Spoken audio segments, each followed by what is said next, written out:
boa tarde, gente. Sou eu novamente. Hoje, no lado de fora, eu estou me preparando para o show na cozinha com o Carlinhos, com o Carlão. Só vim dar uma olhada nas minhas plantas, que hoje vai fazer 80 degrees.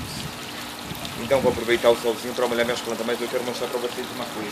Tá vendo essa planta aqui? Eu tenho ela desde que a gente comprou a primeira casa, em 2003. É aquela planta ali que eu estou molhando agora, tem exatamente 11 anos. 10 anos. 10 anos. Ela tem 10 anos. E aqui meu pé de maracujá, meu outro pé de maracujá, minha rosinha amarela e minhas outras plantinhas. Então eu estou aproveitando o sol. Daqui a pouco, não perca na cozinha com o Carlão. O show vai estar assim, maneiro hoje. Até lá.